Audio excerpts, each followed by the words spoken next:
They don't panic when you cry, they panic when you stop reacting. The moment a narcissist realizes you're emotionally stronger than they expected, everything changes. Because now they know they can't control you the old way anymore. So they use one final psychological trick, a silent, calculated move designed to confuse your mind, trigger your emotions, and make you question your own reality. It's subtle, it's manipulative, and most people never even realize it's happening until they're emotionally trapped again. But once you understand this hidden pattern, you stop chasing closure, you stop doubting yourself, and you finally see the game for what it really is. There comes a strange moment in certain relationships when everything suddenly feels different, but nothing is openly said. The energy changes, the warmth becomes colder, the silence feels heavier. And deep down, you can sense that the other person is reacting to something they can no longer control you.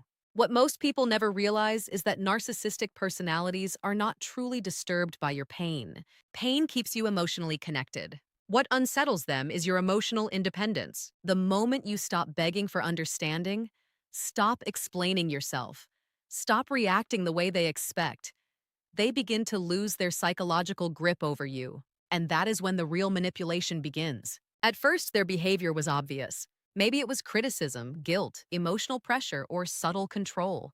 But once they notice you becoming mentally stronger, they evolve.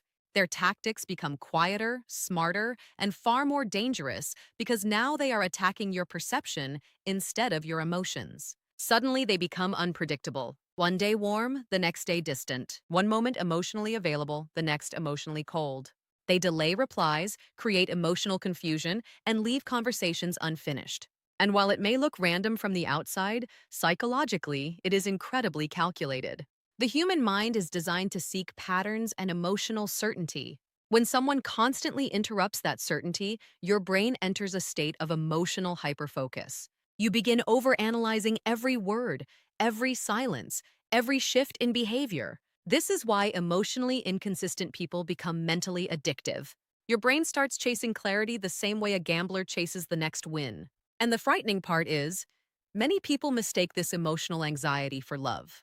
That constant need to figure them out creates a hidden psychological dependency. You are no longer connected to peace. You are connected to emotional survival. Every small sign of affection suddenly feels powerful because your nervous system has been deprived of stability for so long. But the narcissist already understands this dynamic. They know that predictable affection creates comfort, but unpredictable affection creates obsession. So when they feel you emotionally slipping away, they often stop fighting directly and begin controlling indirectly, not through aggression, but through confusion. Because confusion weakens confidence. A person who constantly questions their own perception becomes easier to influence. That is why many strong people slowly become emotionally exhausted in these relationships. Not because they are weak, but because prolonged psychological inconsistency drains the mind in ways most people cannot see. And here is the deeper truth most people avoid confronting. A narcissist often feels powerful only when someone else feels emotionally uncertain. Your self-doubt becomes their reassurance. Your emotional dependence becomes their validation. This is why your growth silently threatens them. The calmer you become, the less control they feel. Notice how some people become uncomfortable the moment you stop reacting emotionally. The moment you no longer chase, explain, defend, or prove yourself, they suddenly change. Because your emotional detachment forces them to confront something they spend their entire lives avoiding, their own emptiness. And this is why they often come back when you finally begin healing. Not necessarily because they miss you, but because they miss access to your emotions. They miss the influence. They miss knowing they could affect your mind whenever they wanted. Your peace becomes unsettling to someone who relied on your emotional instability for their sense of control. But healing begins the moment you understand one powerful truth. Closure does not come from their explanation. It comes from your awareness. The moment you stop needing them to admit what they did, stop needing them to validate your pain, stop needing them to finally become the person you hoped they were, something inside you changes. Your mind becomes quieter. Your emotions stop fighting reality. And for the first time, you begin seeing the relationship without emotional fog, because the real escape was never physical. It was psychological. The real freedom begins when your self-worth no longer depends on someone else's behavior toward you. When you stop measuring your value by their attention, their affection, or their approval, their power starts disappearing naturally. And that is the moment they can no longer control you. Because the strongest person in the room is not the loudest one. It is the person who no longer needs emotional permission to trust themselves. And once you reach that point, you never see manipulation the same way again. Protect your peace. The most dangerous manipulation is never loud. It doesn't begin with screaming, threats, or obvious control. In fact, the final psychological trick a narcissist uses is often so subtle that most people don't even recognize it while it's happening. All they know is that something feels emotionally wrong. Their mind feels heavier. Their confidence feels weaker. Their thoughts become louder at night. And slowly, without realizing it, they begin questioning themselves instead of questioning the manipulation. This is called psychological disorientation. And it is one of the most powerful forms of emotional control because it attacks the mind quietly. At first, the changes are small. Their energy shifts without explanation. They become emotionally inconsistent. One day, they seem warm, attentive, and emotionally connected. The next day, they become distant, cold, and hard to read. Conversations suddenly feel unfinished. Messages become delayed. Affection becomes unpredictable. Not completely gone, just inconsistent enough to create confusion. And confusion is exactly the point, because the human brain is naturally designed to seek emotional certainty. When someone suddenly changes their behavior without explanation, your mind immediately starts searching for answers. You replay conversations. You analyze tiny details. You wonder if you said something wrong. You begin emotionally chasing clarity. That's when the trap begins. A narcissistic mind understands something most people don't realize consciously. Confused people become emotionally easier to control. The more uncertain you feel, the more mental energy you spend trying to reconnect with stability. Your focus shifts away from your own emotional needs and becomes fully centered on understanding them. This is why victims of emotional manipulation often become mentally exhausted.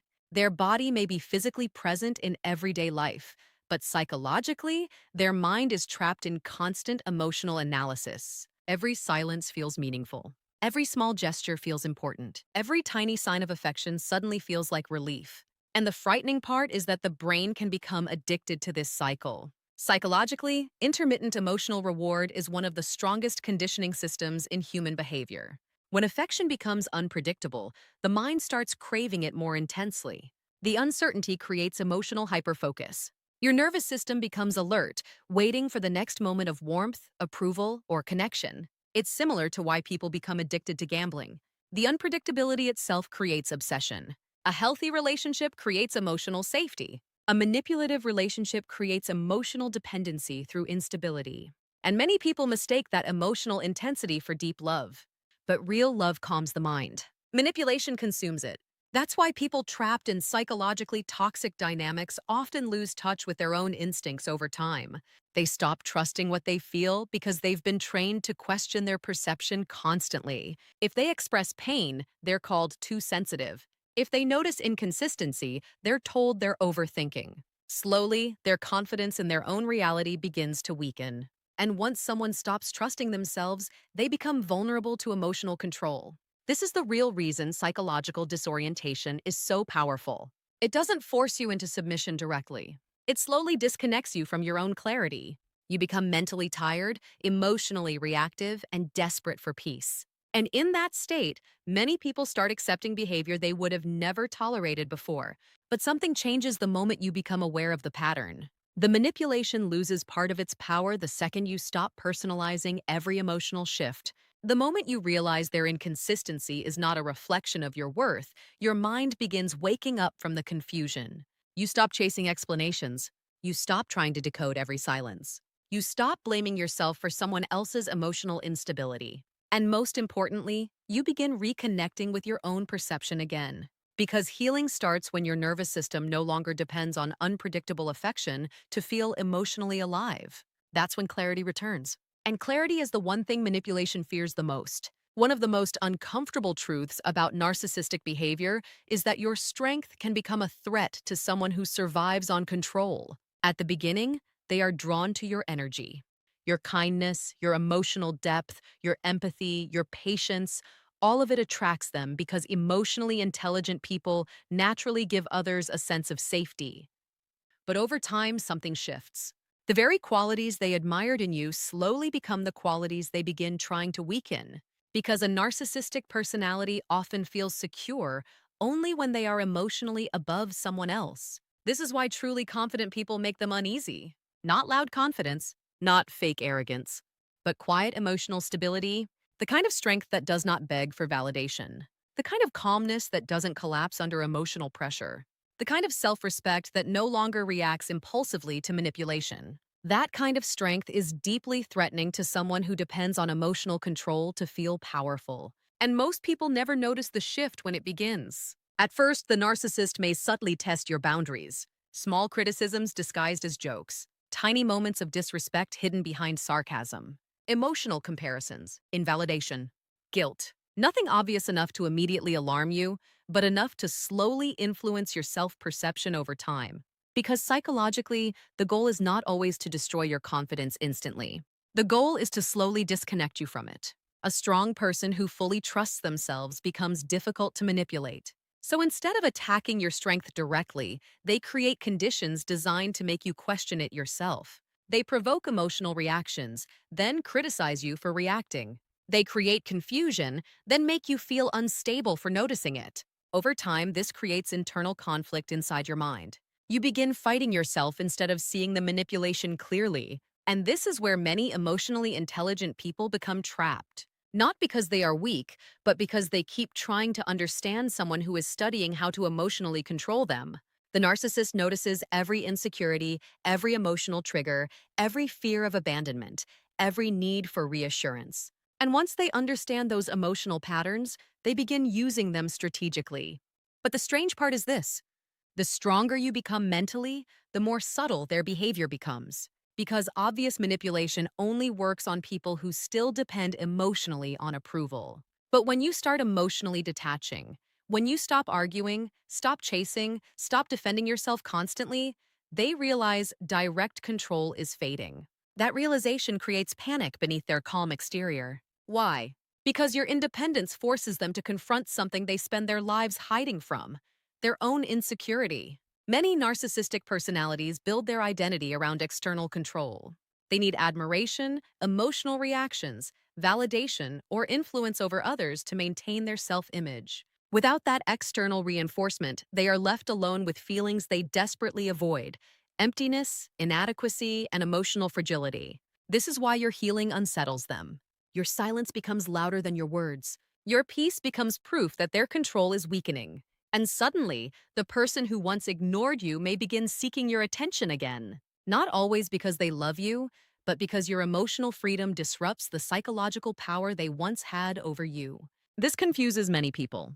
They wonder, why do they come back when I finally move on?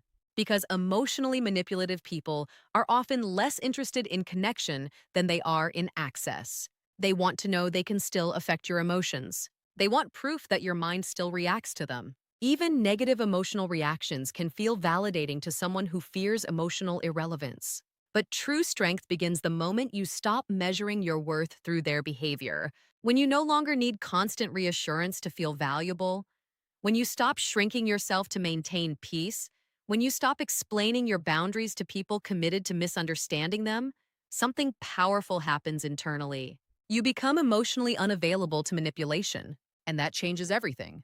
Because manipulation only survives where self-doubt exists. The moment you fully trust your own perception again, the emotional fog begins disappearing. You stop needing to convince people of your value. You stop seeking closure from those who benefited from your confusion. And slowly, your nervous system learns what safety actually feels like. Not intensity, not obsession, not emotional chaos, peace. And for the first time in a long time, peace no longer feels boring. It feels like freedom. One of the most psychologically dangerous things a narcissist does is not the manipulation itself. It's the way they make emotional instability feel like love. At first, the connection feels intense, almost magnetic. The attention feels powerful, the chemistry feels undeniable, and the emotional highs feel unforgettable. They make you feel deeply seen one moment, then emotionally distant the next. And without realizing it, your mind begins getting pulled into a cycle that feels emotionally exciting, but psychologically damaging.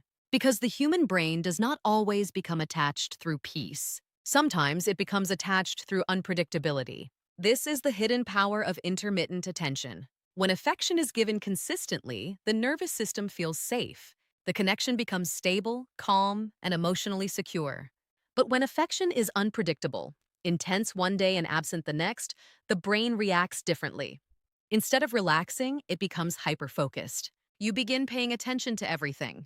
Every text message, every change in tone, every delayed response, every small moment of warmth suddenly feels emotionally significant because your mind has been deprived of certainty for so long. And this creates a dangerous psychological loop.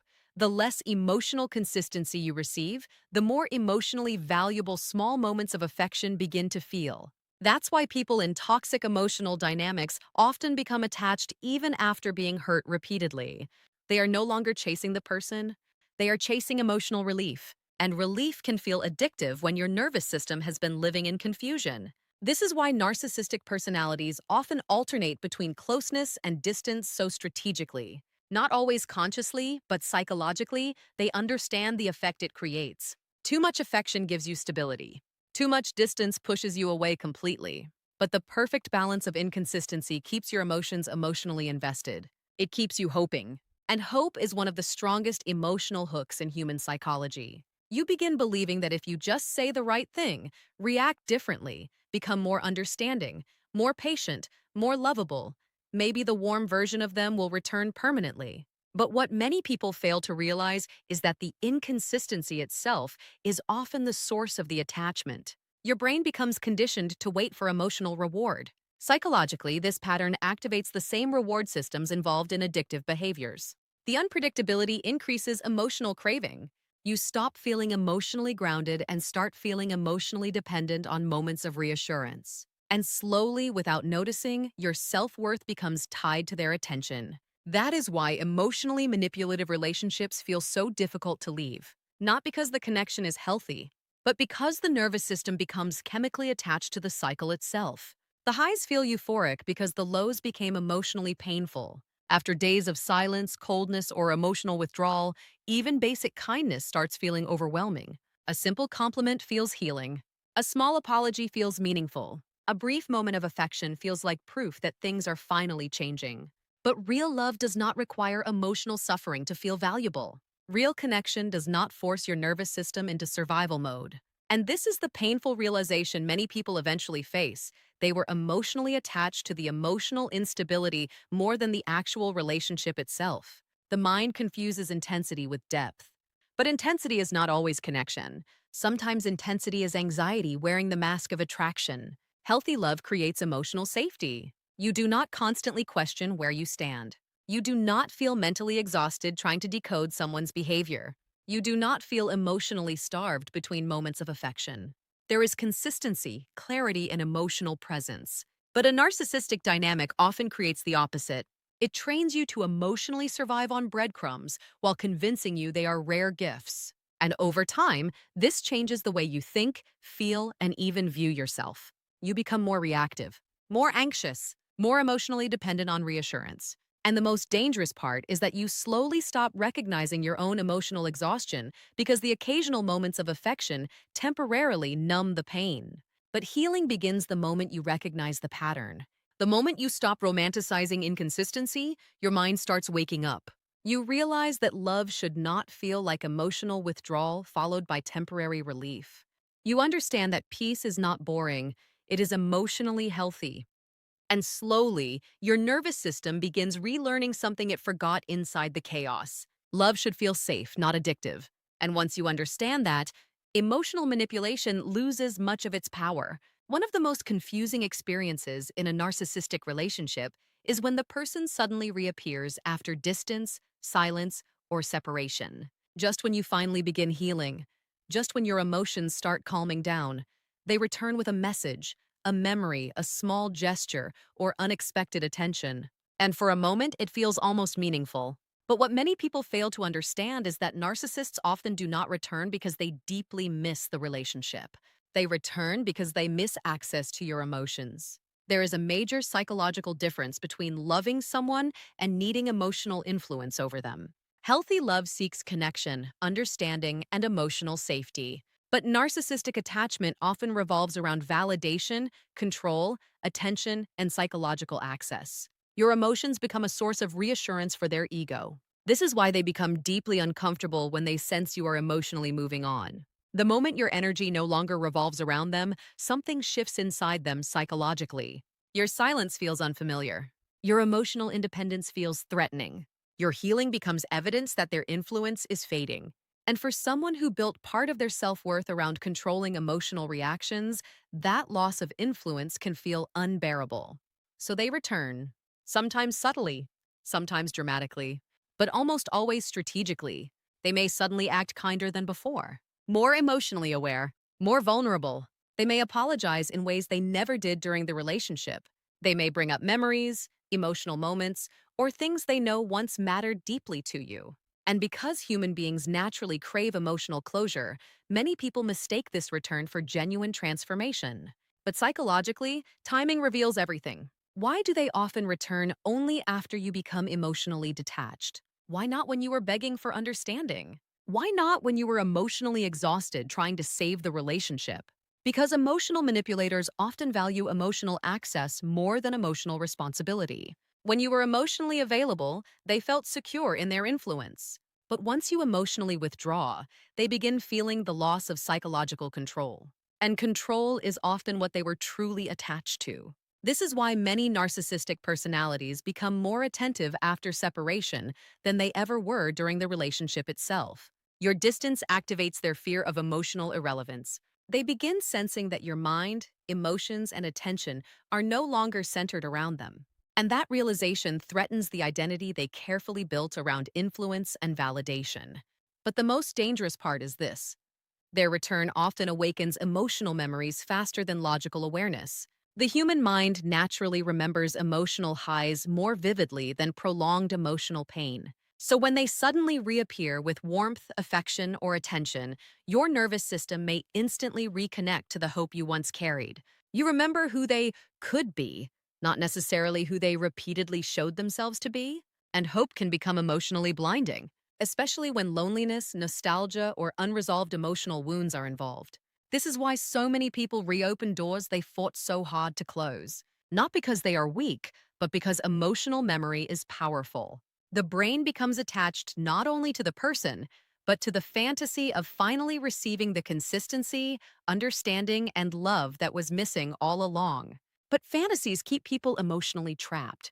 Reality sets them free. And reality is this: genuine change is shown through consistent behavior over time, not emotional intensity in temporary moments. Real growth takes accountability, self-awareness, emotional responsibility, and sustained effort. Without those things, the cycle almost always repeats itself. Because people who seek emotional control rarely stop simply because you got hurt. They stop only when they lose access. That is why healing requires more than physical distance. It requires psychological clarity. You must learn to separate emotional longing from emotional truth. You must stop asking, "Do they miss me?" and start asking, "Did this relationship consistently protect my peace?" That question changes everything. Because emotionally healthy love does not leave you constantly rebuilding your self-worth after every interaction. It does not make you feel emotionally drained, mentally confused, or psychologically dependent on small moments of affection. Real love supports your nervous system instead of destabilizing it. And the moment you fully understand that, their return no longer feels tempting. It feels familiar, and familiarity is no longer enough to make you abandon your peace. Most people believe escaping a toxic relationship happens the moment you physically walk away. But the truth is far deeper than that. Some people leave emotionally manipulative relationships years ago and still feel mentally trapped every single day. They still replay conversations in their head, still wonder if they were the problem, still crave validation from the person who hurt them, still feel emotionally affected by someone who no longer even exists in their daily life. Because the hardest part of leaving is not physical separation, it is psychological detachment. A narcissistic relationship changes the way the mind functions over time. Slowly, your emotional state becomes connected to another person's approval, attention, mood, or behavior. Without realizing it, you stop asking yourself how you feel and start asking how they feel about you. Their reactions begin controlling your emotional stability, and that is where the real damage begins. The human mind is not designed to live in constant emotional uncertainty. When someone repeatedly gives love, distance, affection, criticism, attention, and rejection in unpredictable cycles, your nervous system adapts into survival mode. You become hyper-aware, emotionally alert, mentally exhausted. Your peace becomes dependent on temporary moments of reassurance. And over time, something dangerous happens psychologically. You begin losing trust in your own perception. You stop believing your instincts. You second guess your feelings. You explain away disrespect. You tolerate emotional confusion because clarity feels unfamiliar. This is why so many people remain emotionally trapped even after the relationship ends. The narcissist may leave physically, but the psychological conditioning stays alive inside the mind. Their voice becomes internalized. Their criticism becomes your self-doubt. Their inconsistency becomes the emotional pattern your nervous system unconsciously expects from future relationships. That is why healing is not simply about moving on. It is about rebuilding your relationship with yourself. And that process is deeply uncomfortable at first. Because once the emotional chaos disappears, silence arrives. And many people do not realize how addicted they became to emotional intensity until they experience peace again. Calmness can initially feel empty. Stability can feel unfamiliar. Healthy love can even feel boring to a nervous system conditioned by unpredictability. But this is where the mindset shift begins. You slowly realize that emotional chaos was never passion. It was survival. Real love does not force you to constantly earn emotional safety. It does not leave you mentally drained from overthinking every interaction. It does not punish you for having emotions, boundaries, or needs. Healthy connection allows your nervous system to relax instead of staying trapped in emotional alertness.